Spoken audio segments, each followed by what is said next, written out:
तीन दिन आराम बाद से रख लेंगे एक ही बार में। दिवाली वैकेशन से 3 दिन ही तो है दिवाली वैकेशन में। आपकी कितनी क्लासेस और हैं अभी? इस वीक में सर 2 एक है, क्लास आज और और है, कल। आज और आज कल। एक क्लास और है। आज एक क्लास और है, मतलब यही तो क्लास है आज है और कल है, 2 क्लास है इस वीक में। कल भी है? हाँ, कल भी यस है। कितने बजे है कल सर। क्लास? सर 2-3 वीक से सर हमारी सिर्फ 2 ही क्लास लग रही है सर। हाँ तभी तो पीछे हो। हाँ कल कितने बजे क्लास है? 3 बजे से। कल 3 बजे से है। सर नाइट को ले लीजिए। आज सर फिजिक्स छुट्टी में ले क्लास सकते हैं नहीं सर है दिवाली सर। में। सर नहीं, एक्स्ट्रा क्लास में ले लो। आज शाम में ले लीजिए। सर दिवाली में भी छुट्टी रहेगी। दिवाली आज में हम लोग का क्लास है। सर आज स्लॉट खाली है सर। कौन सर सा? थर्ड स्लॉट खाली है। शाम वाला 6:30 से 8। कल ले लूँ मैं। कल का टाइम कल देखना पड़ेगा। सर कल कल का फिर 2 से हम साढ़े लोग का 4 हो स्लॉट जाए तो ले लेंगे। हाँ 2 से साढ़े 4 इफ पॉसिबल। हाँ वही मैं सोच रहा हूँ 2 बजे से बुला लूँ। हाँ सर वो थोड़ा कंफर्टेबल भी रहेगा टाइम। कल 2 बजे से मैं कल का टाइम टेबल देखूँ जरा, मैं 2 बजे यहाँ होऊंगा तो डेफिनेटली कल ले लेते हैं। वेट 2 मिनट को बस,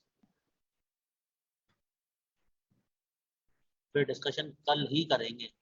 यस सर। तो आधा टाइम डिस्कशन कर लेंगे, आधे टाइम पढ़ लेंगे,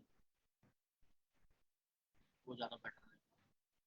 कि पूरे टाइम पढ़ाऊंगा तो तुम भी बोर हो जाओगे। कल क्या है, थर्सडे है ना, 2 क्लास सुबह।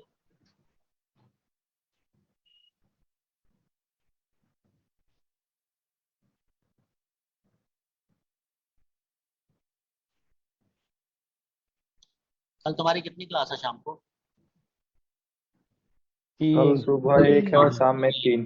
शाम में 3। सुबह 1 है, सुबह क्या की है? सुबह फिजिक्स सर एक्स्ट्रा दे रहे हैं। चलो AR कल 2 बजे से क्लास लेंगे तो ओके सर। ये बेस्ट है। 2 से 4:30 आज मैं पढ़ा दे रहा हूँ। आज मैं पढ़ा देता हूँ और कल डिस्कशन कराएंगे। जिन लोगों ने नहीं बनाया है ORM 3 वो बना लें, मौका मिल गया उन्हें।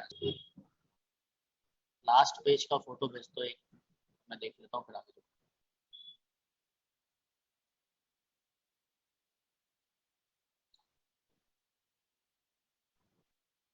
आ गया।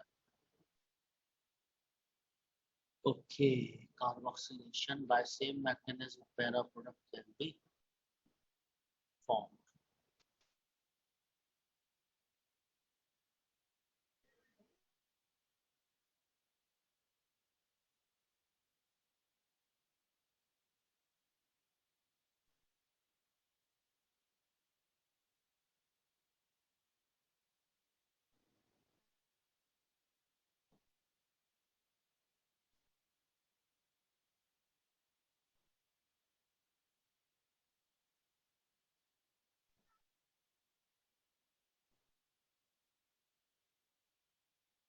क्वेश्चन लिख, यदि हम ये लिख लेंगे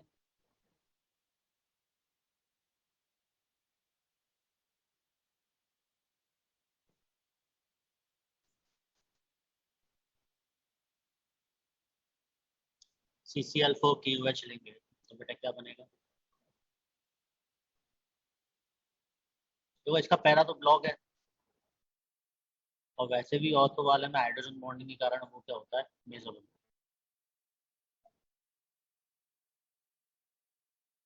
ये बन जाएगा, ठीक है। वॉल्यूम स्लो आ रहा है क्या? वॉइस स्लो आ रही है क्या मेरी? नो सर सही है। No sir. हाँ सही है सब कुछ। सही है सर। सर नहीं आ रही सर, तो थोड़ा सा तेज कर दीजिए सर।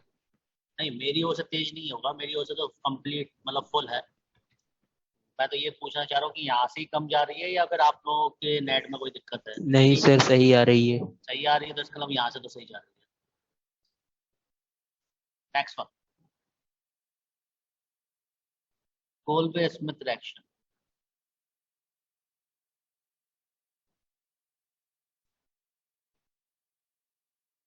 यदि हम फिनॉल लेते हैं और इसकी रिएक्शन हम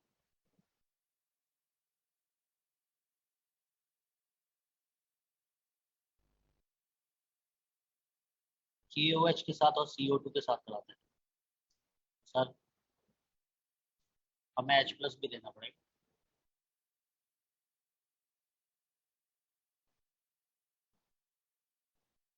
तो हमें ये मिलता है,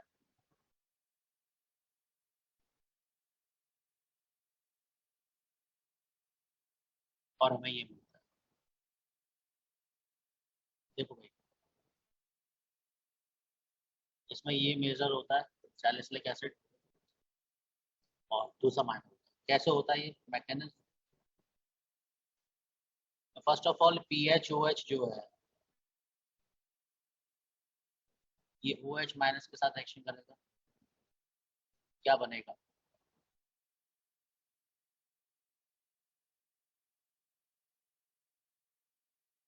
ये हुआ, तो ये इधर आएगा, तो यहाँ पे हमें CO2 मिलेगा। यहाँ पे CO2 इलेक्ट्रोफाइल की तरह है, ये बॉन्ड यहाँ शिफ्ट होगा और ये नेगेटिव इसके ऊपर अटैक करके इसके ऊपर बॉन्ड, क्या बना? जैसे यहाँ पे बना OH, वो डबल बॉन्ड O, ये बॉन्ड ऐसे के ऐसे ही CO माइनस डबल बॉन्ड, तो यहाँ पर एक H, ये O माइनस इस पर अटैक करता है, ये इधर जाता है, ये इधर जाता है, अपनी एरोमेटिसिटी को गेन करता है, O minus COH double bond O, ये बन गया। H+ एक्सचेंज होता है, H+ एक्सचेंज होगा तो क्या बनेगा? OH, ये एक्सचेंज इसलिए हुआ क्योंकि हम जानते हैं COOH की एसिड की स्ट्रेंथ ज्यादा होती है, COOH अपना H+O- को पकड़ा देगा। अब इसे एसिडिक मीडियम देना पड़ेगा H+, तब ये सैलिसिलिक एसिड में कन्वर्ट होगा। नोट करो।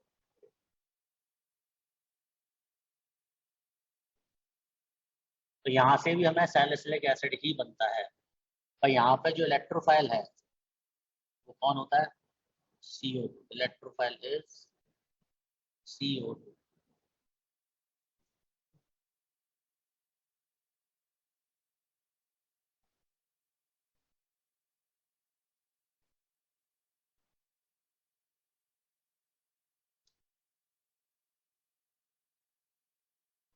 ये O माइनस इस H को लेता है, तो यहाँ पे OH बन गया, ये वाला बॉन्ड यहाँ और ये वाला बॉन्ड यहाँ, जिससे कि ये बेंजीन अपनी एरोमेटिसिटी को गेन कर लेता है।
हो जाएगा तो डन लिखेंगे।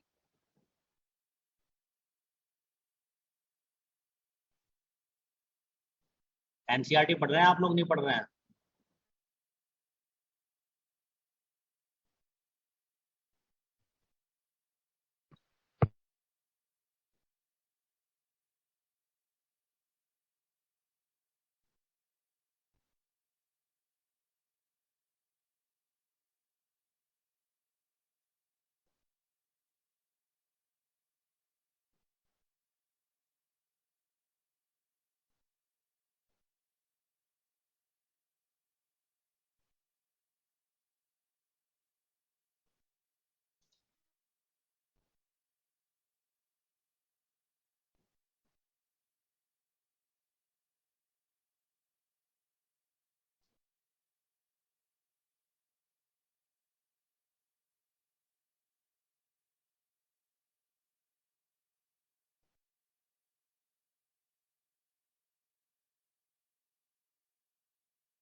H प्लस एक्सचेंज इसलिए हुआ क्योंकि हमेशा जो मोर एसिडिक होता है वो लेस एसिडिक को अपना H प्लस दे देता है।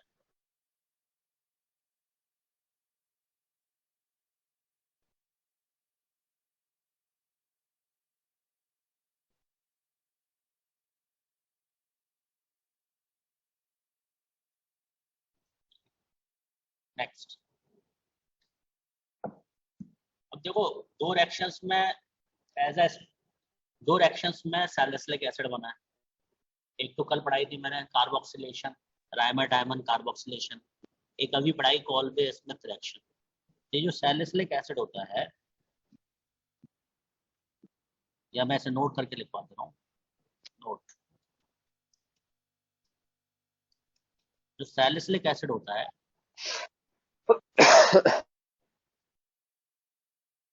salicylic acid is useful starting material.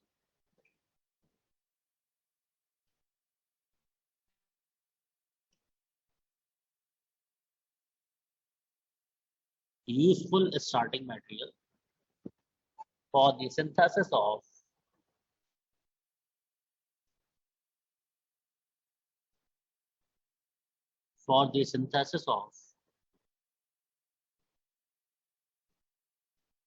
aspirin, methyl salicylate and phenyl salicylate. इसमें एस्पिरिन तो बहुत ही ज्यादा इंपॉर्टेंट है, बहुत बार पूछा जा चुका है। तो फर्स्ट ऑफ ऑल मैं एस्पिरिन का, एस्पिरिन कैसे बनाएंगे? सैलिसिलिक एसिड से बनेगा।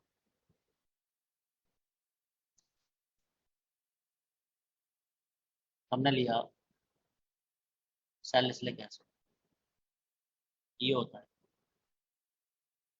इसकी रिएक्शन या तो हम CH3COCl के साथ कराते हैं, या इसकी रिएक्शन CH3 एसिटिक एनहाइड्राइड के साथ कराते हैं। देखो ये है न्यूक्लियोफाइल, ये अटैक करता है, ऊपर जाता है, वापस आता है Cl बाहर, या ये इस पर अटैक करेगा, ये बाहर हो जाएगा। बात देखिए क्या बनेगा, ऐसा COOH O COCH3, इसको बोलते हैं हम एस्पिरिन। इसका नाम होता है एसिटिल सैलिसिलिक एसिड। क्यों बोला एसिटिल सैलिसिलिक एसिड? ये सैलिसिलिक एसिड है, इस H को हटा के हमने यहाँ पे एसिटिल ग्रुप लगा दिया, इसलिए हम इसको क्या बोल रहे हैं? Acetyl salicylic acid. That is used as pain killer. Aspirin दवाई आती थी एनाल्जेसिक की तरह, इसको यूज करते हैं। एस्पिरिन में एस्पिरिन ही होता है, ठीक है।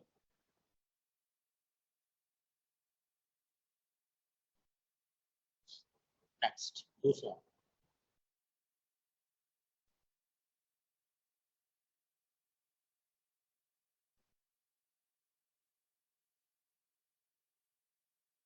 Methyl salicylate. ये कैसे बनता है? हमने OH लिया, हमने COOH लिया, और इसकी रिएक्शन मिथाइल अल्कोहल के साथ करा दी in the presence of H+। देखो एक अल्कोहल है और एक एसिड है, तो एस्टरिफिकेशन हो जाएगा। एक अल्कोहल है, एक एसिड है, तो क्या हो जाएगा बेटा? एस्टरिफिकेशन। तो यहाँ से OH और यहाँ से H निकल जाएगा और हमें एस्टर बन जाएगा।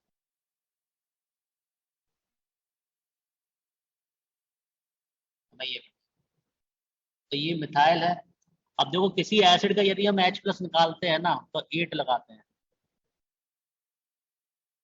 किसी एसिड का H+ निकालते हैं तो क्या लगाते हैं? 8। जैसे हम एसिटिक एसिड में से H+ हटाते हैं एसीटेट, फॉर्मिक एसिड में से हटाते तो फॉर्मेट। ऐसे ही हमने इसका H+ हटाया तो इसको बोलेंगे सैलिसिलेट। सैलिसिलिक एसिड से बना सैलिसिलेट। इधर मिथाइल लगा दिया तो इसका नाम हो जाएगा मिथाइल सैलिसिलेट। तो इसको बोलते हैं oil of wintergreen. Common name होता है इसका ऑयल ऑफ विंटरग्रीन। जैसे हम नाइट्रोबेंजीन को ऑयल ऑफ मिरबेन बोलते हैं, वैसे इसको बोलते हैं ऑयल ऑफ विंटरग्रीन। तो जो ऑयल ऑफ विंटरग्रीन होता है ये परफ्यूम्स वगैरह में यूज किया जाता है।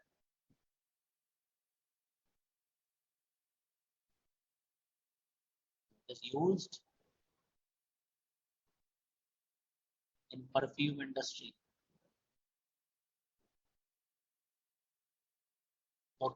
ये एनाल्जेसिक लिखा हुआ है, एनाल्जेसिक।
इसमें से कौन सा पॉइंट याद रखना है? सभी पॉइंट्स याद रखना है। इसमें क्या है?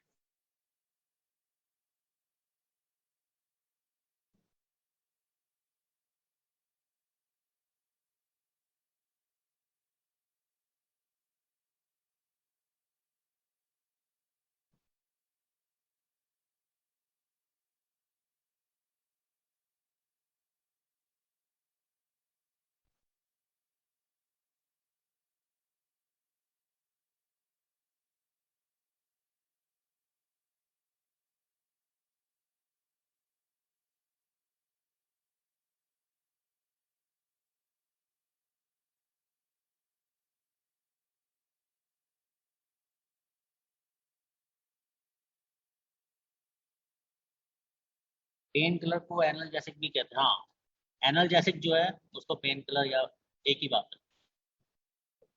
एनाल्जेसिक पढ़ोगे आप केमिस्ट्री इन एवरीडे लाइफ में, आप एनाल्जेसिक्स पढ़ोगे, उसमें आप एस्पिरिन भी पढ़ोगे।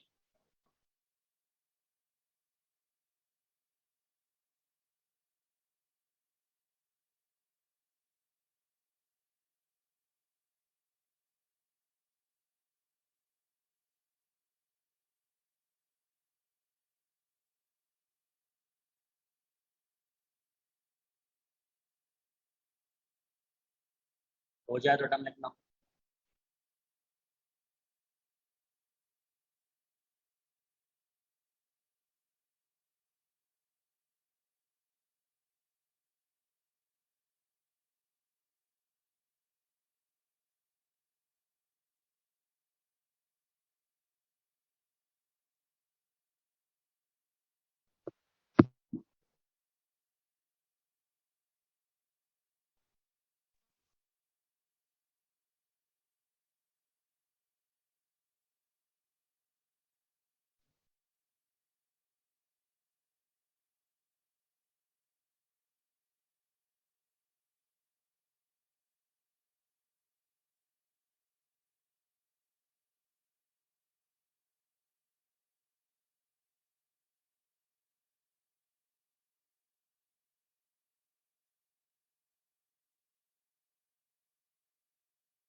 नेक्स्ट, ये मिथाइल सैलिसिलेट हो गया। ऐसे ही हम तीसरा बना सकते हैं फिनाइल सैलिसिलेट।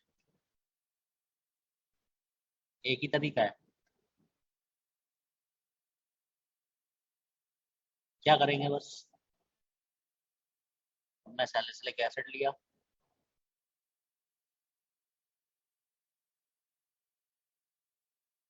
वहां हमने CH3OH लिया था, यहाँ पे हम PHOH ले लेंगे, होगा तो एस्टरिफिकेशन।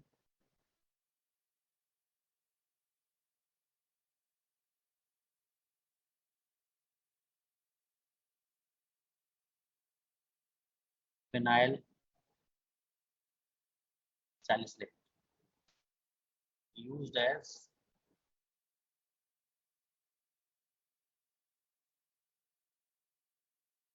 intestinal antiseptic. इसकी तरह यूज होता है इंटेस्टाइनल एंटीसेप्टिक की तरह।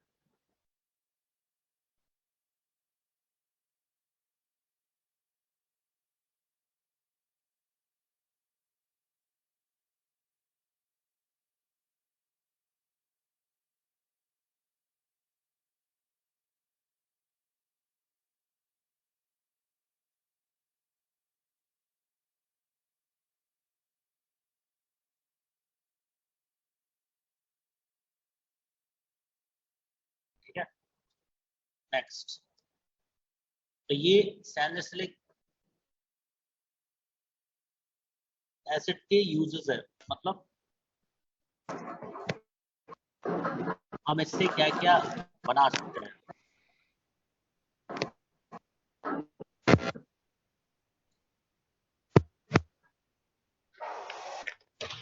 Next one, sir mute on कर दीजिए।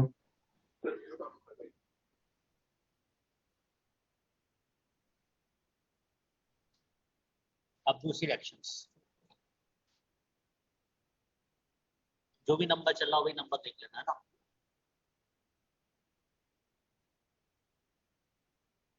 अगली रिएक्शन जो हम पढ़ते हैं वह रिएक्शन विद, या इसको नाम देते हैं हम लैडर मनासे रिएक्शन। Ladder मनासे reaction. यदि हम फिनॉल की रिएक्शन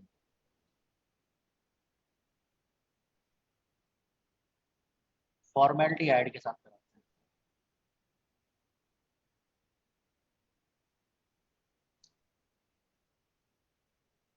तो हमें ये मिलता है OH, या तो ऑर्थो डेरिवेटिव मिलता है या फिर पैरा डेरिवेटिव। यदि हम इनका पॉलीमराइजेशन कराते हैं, कैसे होता है अभी बताता हूँ। तो हमें एक पॉलीमर मिलता है जिसको हम बैकेलाइट बोलते हैं। बैकेलाइट पॉलीमर जो होता है ना, इलेक्ट्रिकल स्विचेस, जितने इलेक्ट्रिकल एप्लायंसेस होते हैं उनकी जो प्लास्टिक,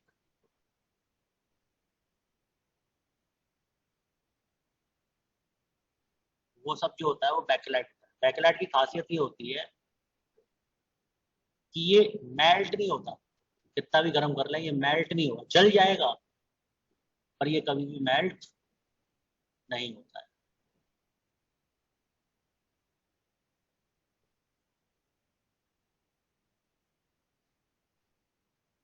नोट करो।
डन। बेटा टेफ्लॉन और बेकेलाइट अलग अलग है।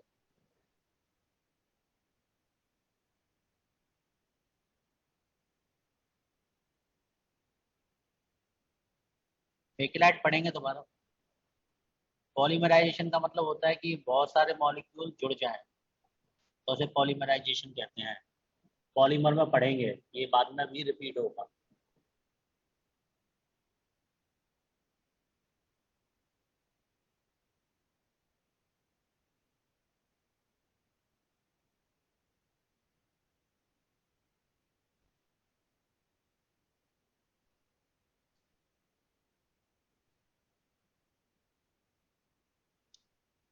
बेकेलाइट, यहाँ पे KOH और लिख लेना।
डन।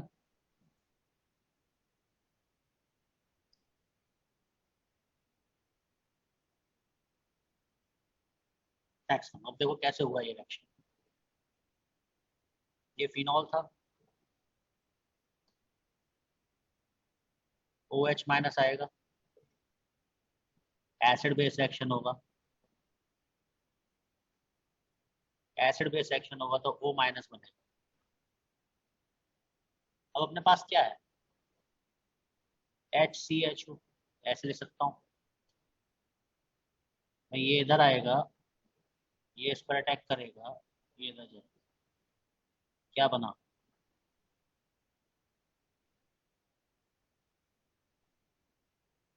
CH2O minus.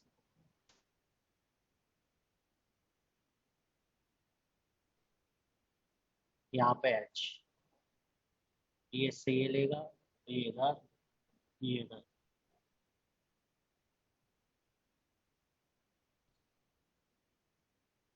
क्या बनेगा। अब इसको H प्लस देना पड़ेगा, तो हमें ये सैलिसिलाइड, जिस तरह से हमने ऑर्थो किया वैसे ही पैरा बनेगा।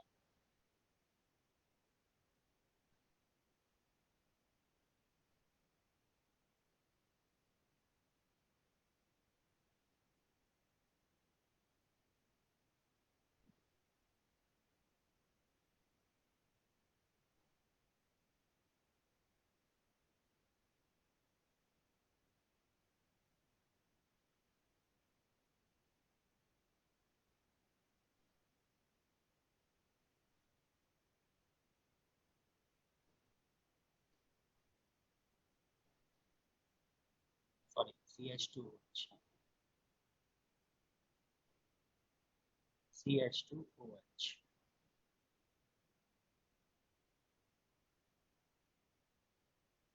फर्स्ट स्टेप में OH कहाँ से आया रेक्टेंट में, बेटा KOH लिया ना।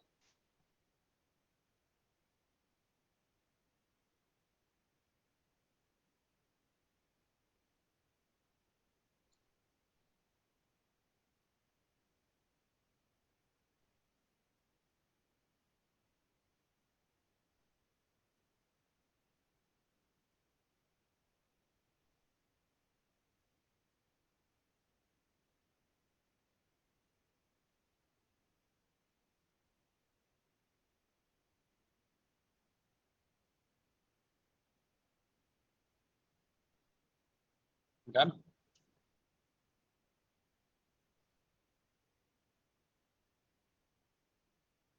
यहाँ पॉइंट लिखवाऊँ या चलो लिखवा ही देता हूँ।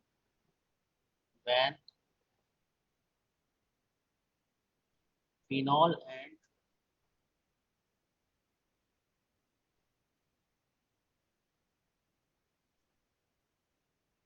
formaldehyde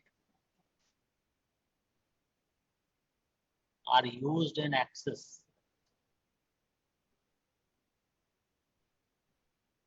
then a polymer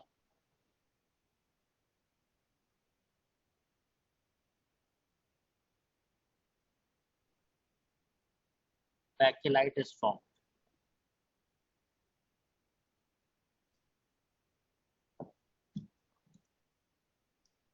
ठीक है, नेक्स्ट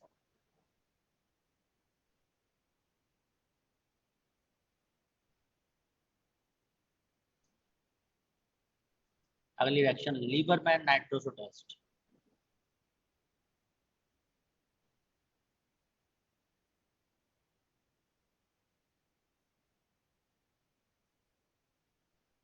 लीबरमैन नाइट्रोसो टेस्ट।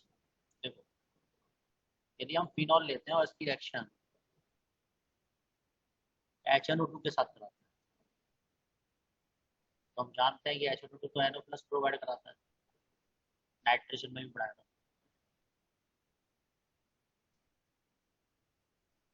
तो हमें ये मिलता है, इसके पैरा पोजीशन पे ये अटैक करता है। इस कंडीशन में हमें ग्रीन कलर मिलता है, इसका टॉटोमरिज्म हो जाता है,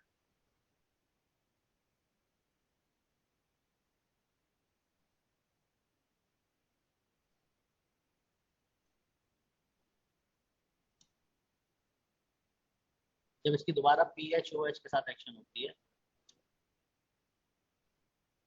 तो ये OH और PHOH की पैरा पोजीशन का H निकल जाता है और हमें ये बना, तो इस जगह इसका कलर आता है ग्रीन, सॉरी रेड। यदि इसको NaOH में डालते हैं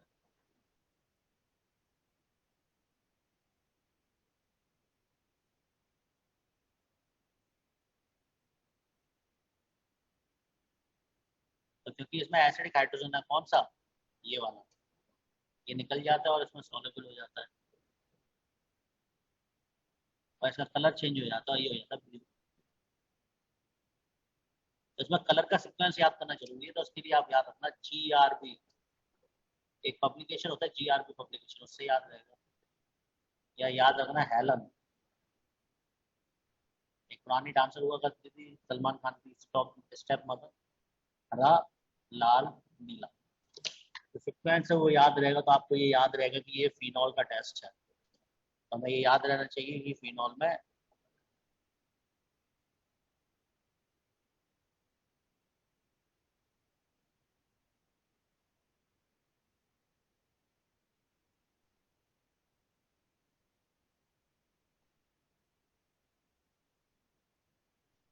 होना चाहिए।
बेटा ये एसिडिक हाइड्रोजन है ना, बेस में ये एसिडिक हाइड्रोजन निकल जाएगा, सॉल्युबल हो जाएगा ये कंपाउंड और कलर चेंज हो जाएगा।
इसको ऐसे लिख सकते हैं,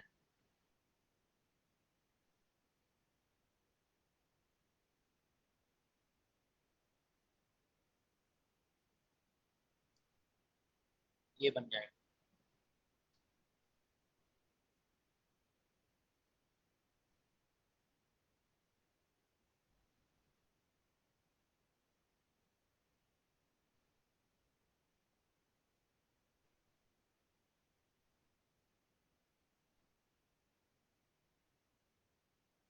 चलिए next, reaction with FeCl3।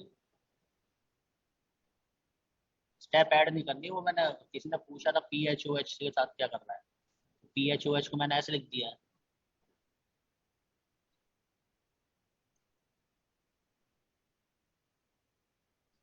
Reaction with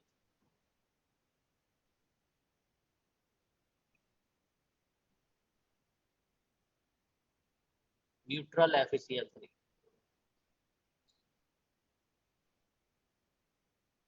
test for phenol, ये फिनॉल के लिए टेस्ट भी है।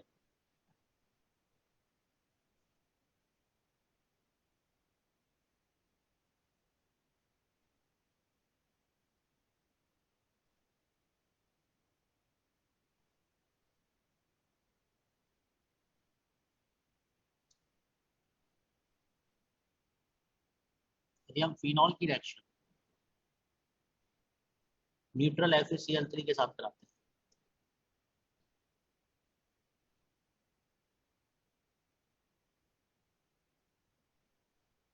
ये कलरलेस होता है। ऐसा होता है कलरलेस।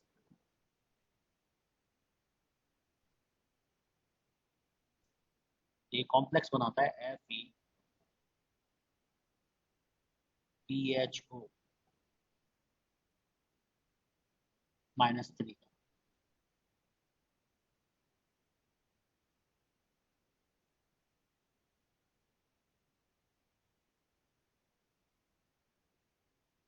देखो PHO माइनस, ये PHO है, ये 6 होते हैं, इधर -6 आता है, इधर +3 आता है, तो टोटल -3 बचता है आपके पास। ये कॉम्प्लेक्स बनाता है। ये केमिकल टेस्ट की तरह यूज किया जाता है। बीकर में फिनॉल है या नहीं है ये पहचानने के लिए हम न्यूट्रल FeCl3 इंट्रोड्यूस करते हैं बीकर में। यदि वॉयलेट कलर या कोई डार्क कलर का कॉम्प्लेक्स बन जाता है तो डेफिनेटली वहाँ फिनॉल प्रेजेंट रहता है। रिएक्शन में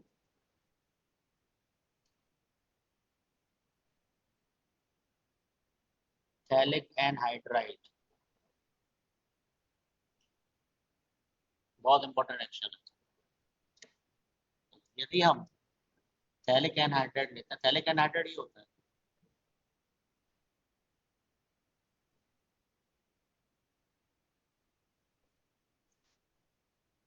इसकी रिएक्शन यदि हम फिनॉल के साथ कराते हैं, फिनॉल ये होता है,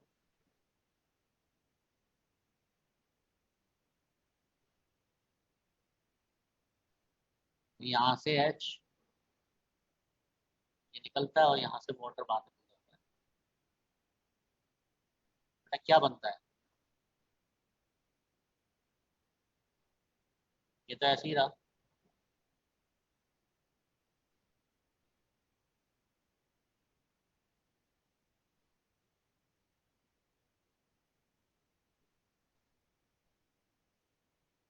ये बनता है,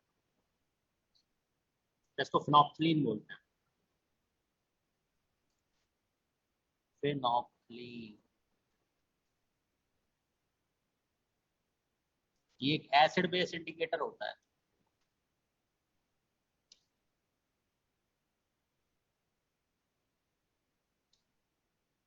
ये रिएक्शन तभी होती है जब यहाँ पर H प्रेजेंट होता है, पैरा पर H हो।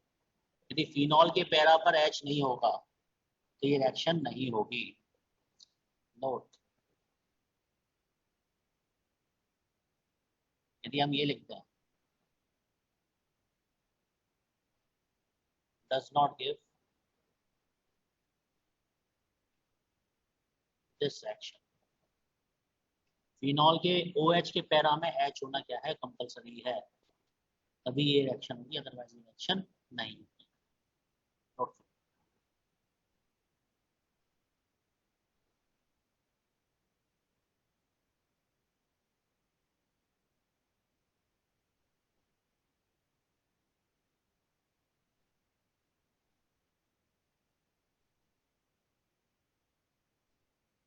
हाँ एसिड बेस इंडिकेटर लिख तो रखा है यार।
Done.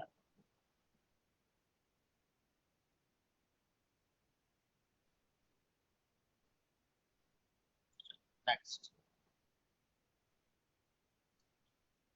reaction with HCN.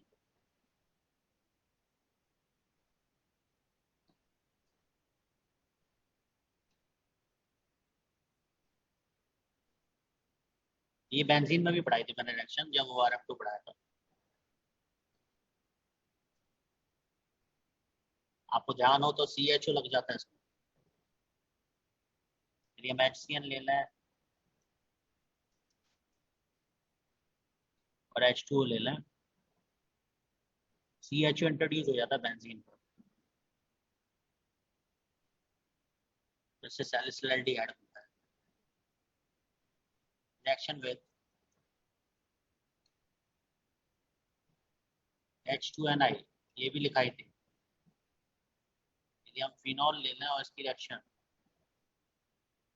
H2NI, आपको बताया था यदि बेंजीन के बॉन्ड हटाने तो हमें हीट की नीड होती है, साइक्लोहेक्सोनॉल बना देता है।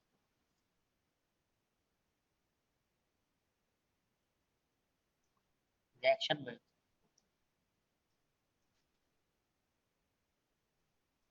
ZN हीट, इंपॉर्टेंट है बेंजीन बनाने का मेथड है। यदि हम फिनॉल लेते हैं और ZN के साथ इसकी रिएक्शन कराते हैं, बेंजीन बनता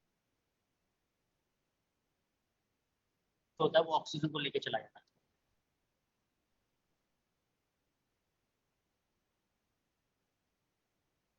हाँ, पैरा पे H होना चाहिए पैलिक एसिड वाली रिएक्शन में, और किसी पे G है तो चलेगा, और पैरा पे नहीं होना चाहिए।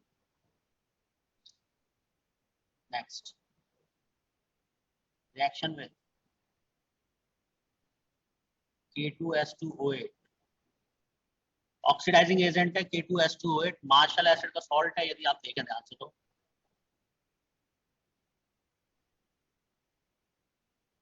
K2S2O8 के साथ इसका ऑक्सीडेशन कराया जाता है, हाइड्रोक्विनोन बनाता है।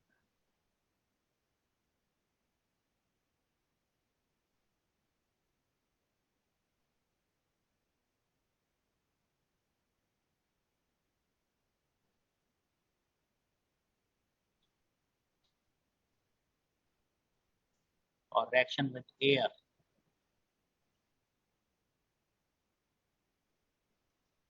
या तो हम एयर ले लें, ये भी ऑक्सीडाइजिंग एजेंट है। देखो क्या क्या ले सकते हैं, या तो Na2Cr2O7 लिख के आ सकता है, या O2 लिख के आ सकता है, या एयर लिख के आ सकता है, या CrO3H+ लिख के आ सकता है।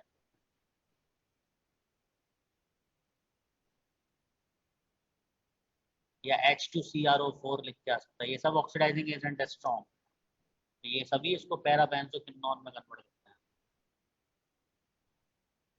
इसको बोलते हैं पैरा बेंजोक्विनोन। नोट करिए। तो ये फिनॉल की कुछ रिएक्शंस थी एक एक लाइन की। फिनॉल फिनिश,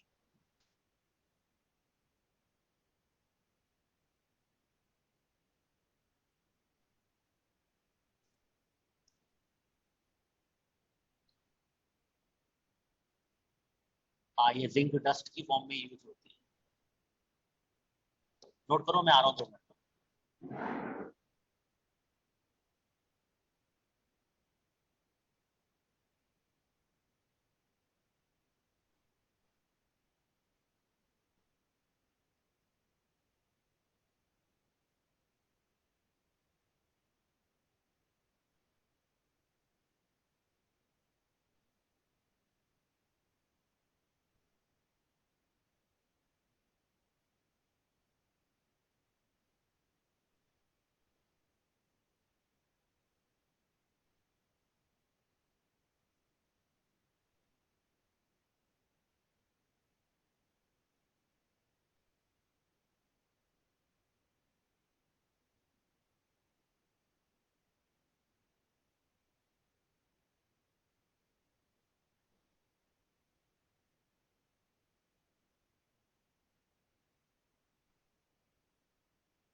हो गया।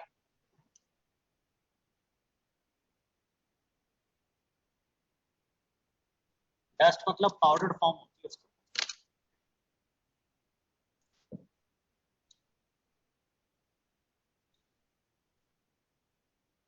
ये ले प्रीवियस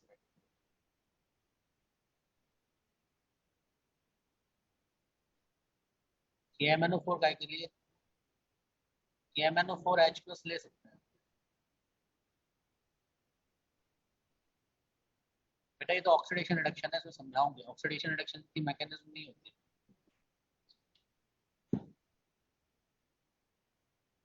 ये फिनॉल खत्म। Next one is nitrobenzene.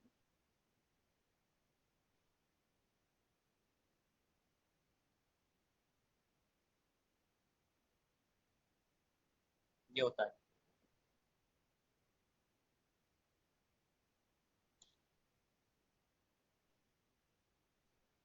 जो नाइट्रोबेंजीन होता है, ये येलो ऑयली लिक्विड होता है।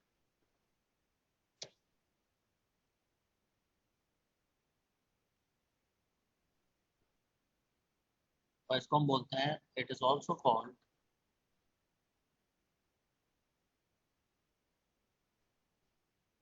Oil of mirbane. Commercial market में इसको ऑयल ऑफ मिर्बेन कहते हैं।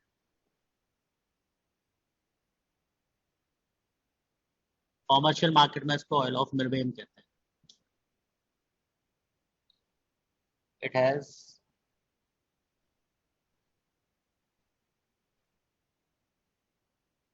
like almonds. First of all, preparation.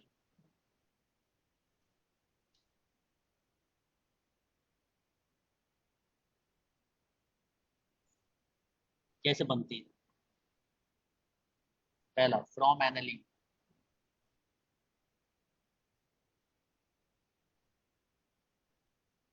अब यदि एनिलीन की बात करें तो एनिलीन में हमें H को हटा के O लाना है, तो डेफिनेटली इसका ऑक्सीडेशन करना पड़ेगा। तो हम इसका ऑक्सीडेशन करते हैं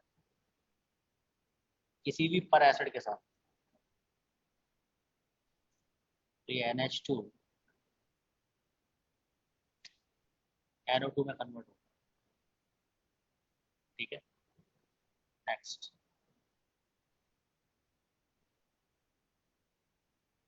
दूसरा, फ्रॉम बेंजीन डायazonium क्लोराइड।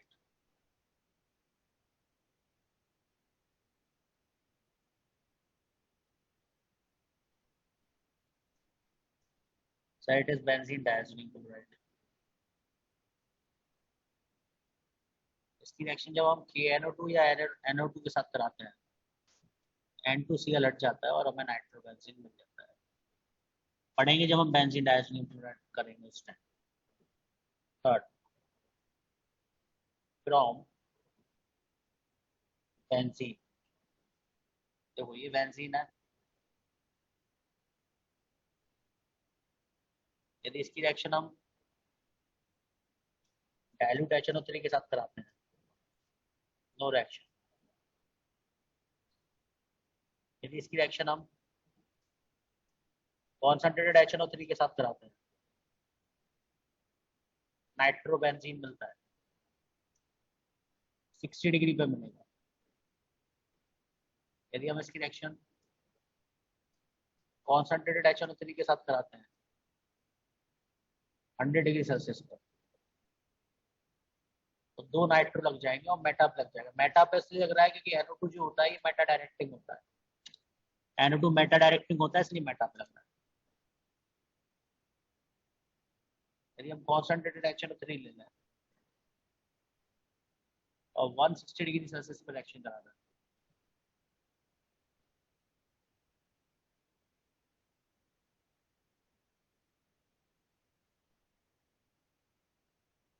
ये मिल सकता है। यदि हम फ्यूमिंग HNO3 ले लें,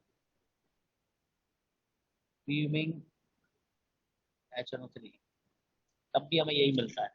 फ्यूमिंग HNO3 का मतलब होता है हाईली कॉन्सेंट्रेटेड। जब हम हाईली कॉन्सेंट्रेटेड 98-99% HNO3 लेते हैं तो उस एसिड के ऊपर फ्यूम्स उठने लगती है व्हाइट कलर की, इसलिए इस HNO3 को हम क्या बोलते हैं, फ्यूमिंग HNO3। टेम्परेचर बेस्ड है, 60 डिग्री पर लेंगे तो मोनोनाइट्रो बनेगा, 100 पर लेंगे डाई नाइट्रो बनेगा, 160 पर लेंगे ट्राई नाइट्रो बनेगा, और यदि हम फ्यूमिंग HNO3 लेंगे तब भी ट्राई नाइट्रो बनेगा।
डन।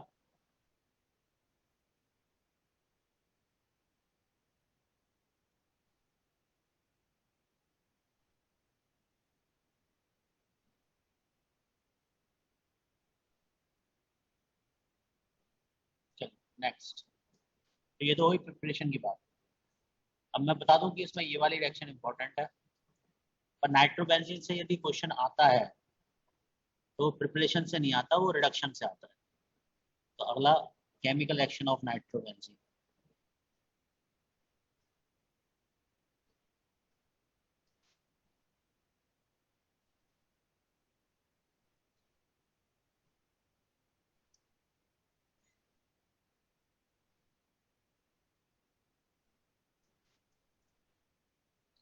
रिडक्शन ध्यान दो, तो ये नाइट्रोबेंजीन है। अब रिडक्शन होता है या तो हाइड्रोजन का एडिशन या ऑक्सीजन का रिमूवल। यदि हम इसको रिडक्शन कराते हैं, 2H आए, एक ऑक्सीजन निकाल ले जाते हैं, नाइट्रोसोबेंजीन बनता है। या तो ये बन सकता है, इट्स कॉल्ड नाइट्रोसोबेंजीन, यहाँ से H2O निकल गया।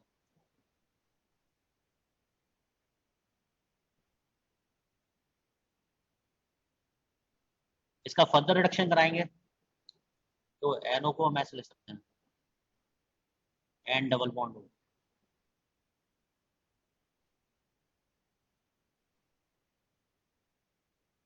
यदि इसका फर्दर रिडक्शन कराएंगे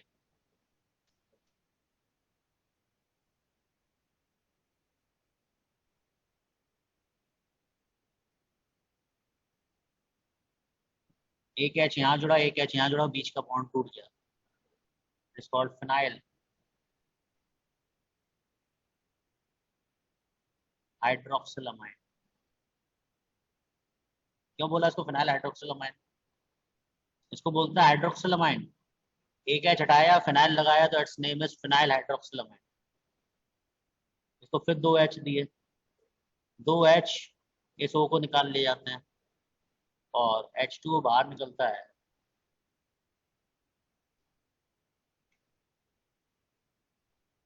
और हमें एनालीन मिल जाता है। तो एनालीन की ऑक्सीडेशन से नाइट्रोबेंजीन मिलता है और नाइट्रोबेंजीन के रिडक्शन से हमें एनालीन मिलता है। पर अलग अलग रिएजेंट इसको अलग अलग जगह पे क्या करते हैं, रोकते हैं। तो इम्पोर्टेंट अब रिएजेंट ही है। हाँ, 160 डिग्री और फ्यूमिंग HNO3 वाले का प्रोडक्ट सेम ही है।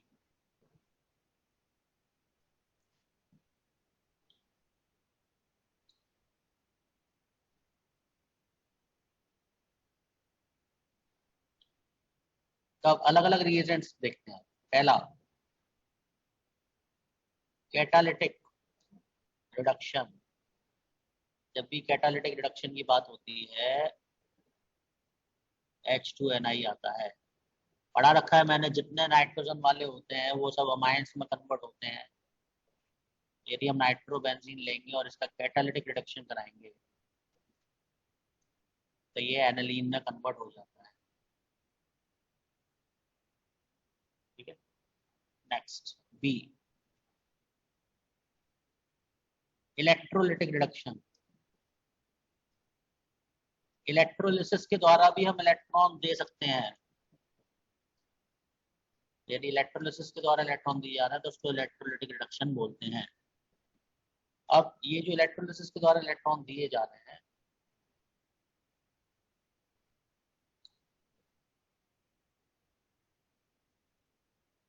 इसकी इलेक्ट्रोलिसिस कराई। पहले हमने कराई वीक एसिडिक मीडियम में। वीक एसिडिक मीडियम में यदि हम इलेक्ट्रोलिसिस कराते हैं तो ये फिनाइल हाइड्रोक्सिलमाइन पर रुक जाता है। ये वीक एसिडिक मीडियम है तो ये एनालीन पर रुकता है। और यदि हम यही रिडक्शन स्ट्रॉन्ग एसिडिक मीडियम में लगाते हैं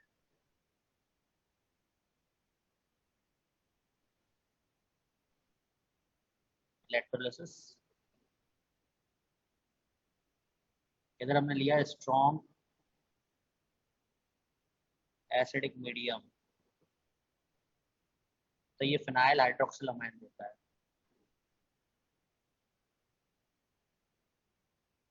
ये हमारे पास एसिडिक मीडियम कम बहुत है तो फिर H+ आता है और रीअरेंजमेंट होके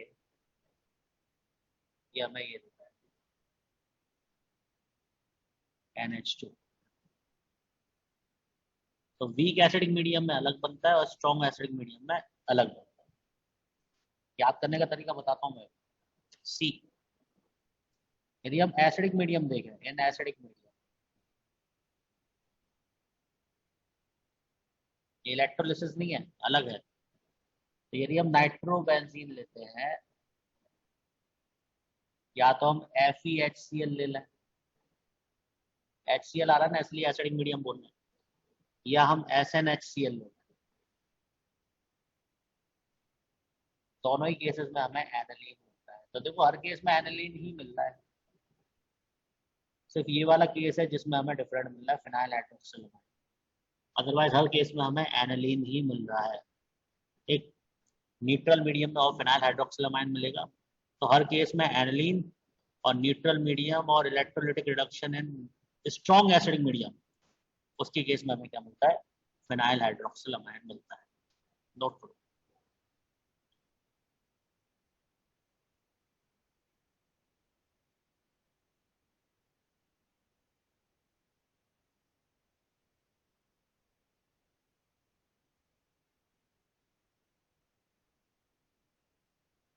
कल 2 बजे आना है भाई, ये ध्यान रखना।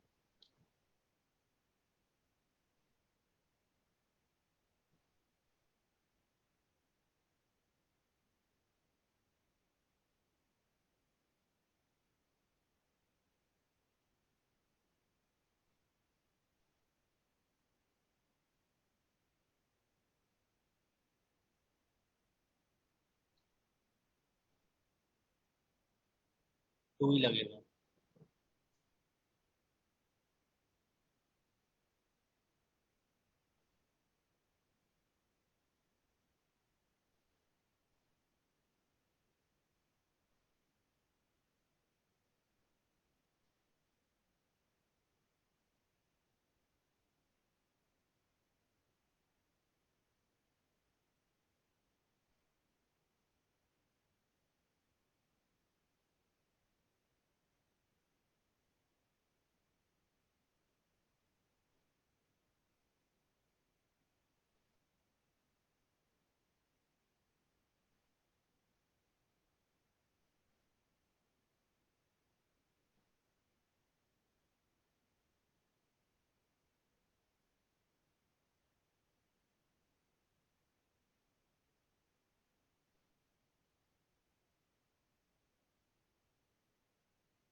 हाँ, पर सेम आईडी पे होगी, 2 बजे होगी, आईडी सेम रहेगी, कोई डिफरेंस नहीं, आईडी कोई चेंज नहीं है।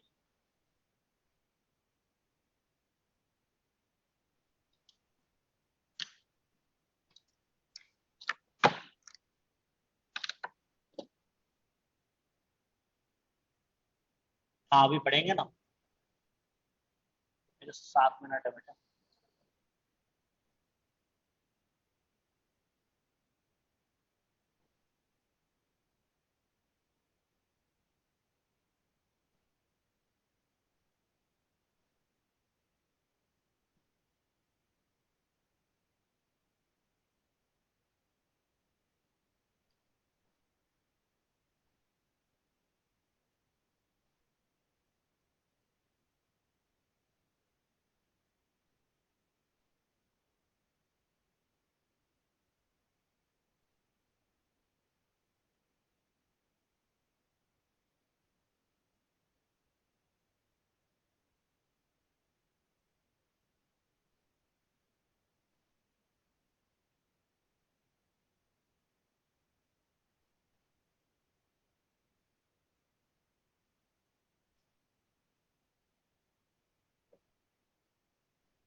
उनतीस नवंबर से 21 दिसंबर तक कोचिंग बंद है।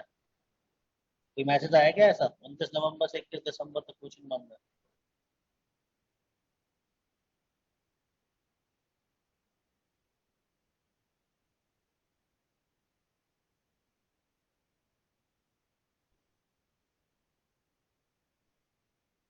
तो पहले मैं थोड़ा सा कार्बोनल पढ़ाऊंगा जितना मेरे को बायोमोलिक्यूल में यूज होगा, और उसके बाद फिर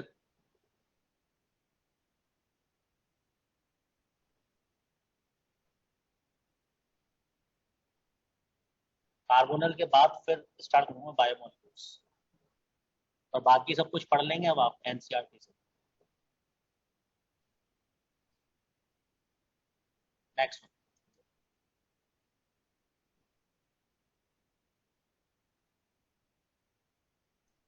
यदि हम न्यूट्रल मीडियम ले लें, कौन कौन सा मीडियम बता दें? बी सी हो गया ना, डी इन न्यूट्रल मीडियम।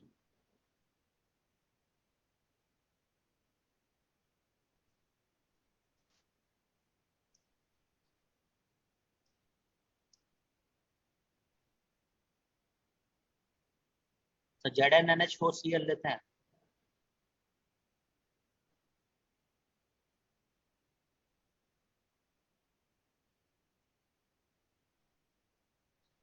इसमें भी हमें फिनाइल हाइड्रोक्सिलामाइन मिलता है, तो 2 में हमें फिनाइल हाइड्रोक्सिलामाइन मिलता है, बाकी सब में हमें एनिलीन मिलता है।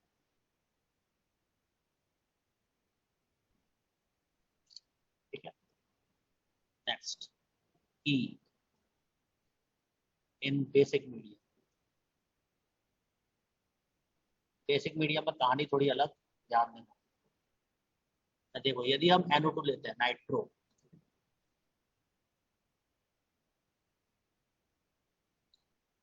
तो इसका रिडक्शन होके एक हमें नाइट, ऐसा होता नहीं है, मैं समझाने के लिए बता रहा हूँ बस, एक नाइट्रोसो मिलता है और एक NaOH मिलता है। यदि इन दोनों में से वाटर निकालना है, तो देखो वाटर कैसे निकला, ये H गया, ये H गया, ये हो गया, तो ऐसा हुआ बेटा, मैं ये बता, ये O गया तो इसकी 2 वैलेंसी खाली हो गई N की, और ये H और ये OH दोनों निकल गए तो इसकी भी 2 वैलेंसी खाली हो गई N। पहले तो ये बना, पर इसके पास एक वो बचता है, तो ये कोऑर्डिनेट बॉन्ड बनाता है और इसको बोलते हैं हम एजॉक्सी बेंजीन। वैसे तो N डबल बॉन्ड N को हम एजो बेंजीन बोलते हैं, और यदि ये O है तो इसका नाम हो जाता है एजॉक्सी बेंजीन। फर्दर रिडक्शन कराया, फिर 2 H आए, H2O बाहर निकला, इस बचे हुए ऑक्सीजन को भी ले गया, तो इसको बोलते हैं हम PHNPH। इसका नाम होता है एजोबेंजीन। फर्दर ऑक्सीडेशन कराया, फिर 2 OH ऐड हुए।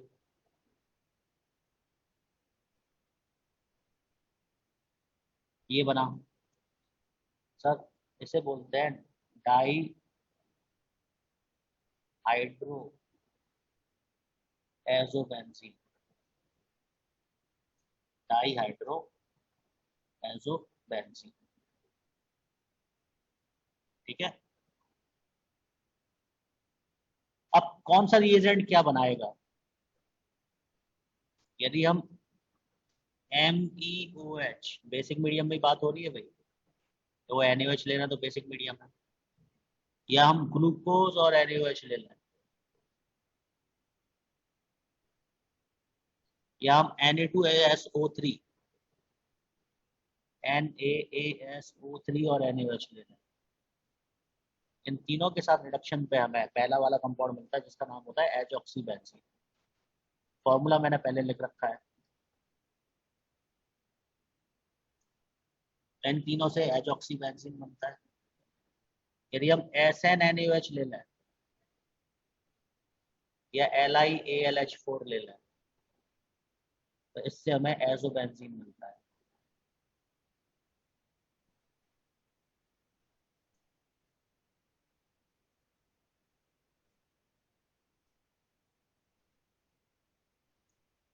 यदि हम ZnNaOH ले लें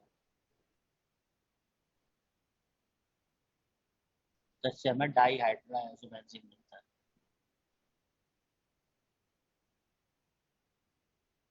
ओनली हाइड्रोएजोबेंजीन भी बोल सकते हैं कि एक ही H2O ऐड हो रहा है, हाइड्रो एजोबेंजीन मिलता है। कमाल की बात यह है कि LiAlH4 यदि एलिफेटिक के साथ रिएक्शन करता है तो अमाइन बनाता है, और यदि ये एरोमेटिक के साथ रिएक्शन करता है तो एजोबेंजीन बनाता है। ये इंपॉर्टेंट बात है। LiAlH4 का बिहेवियर एरोमेटिक और एलिफेटिक दोनों अमाइंस के लिए अलग अलग होता है। तो इसमें रिएजेंट्स और उससे क्या बनना है, ऐसी पे क्वेश्चन आता है एजोबेंजीन में। नाइट्रोबेंजीन में बस यही पढ़ना था मैं। नाइट्रोबेंजीन लगभग खत्म, 1-2 पॉइंट्स रह रहे हैं, कल फिर एनालिन स्टार्ट करेंगे। आज के लिए इतना ही।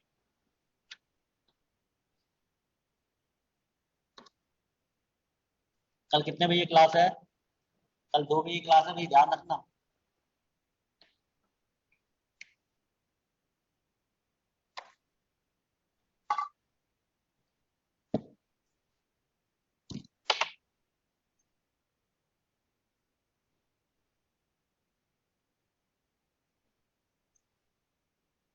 डिस्कशन होगा ORM3 का। सर रिएजेंट में जो लिखा है उसको लेंगे तो उस स्टेप में अपना रिजल्ट मिल जाएगा।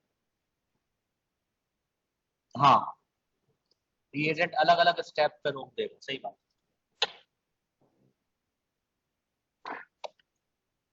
ORM3 पूरा बना लाना, जितना होगा डिस्कशन कर लेंगे। आज ऑफलाइन में हुआ था तो लगभग पूरा डिस्कस हो गया था ORM3।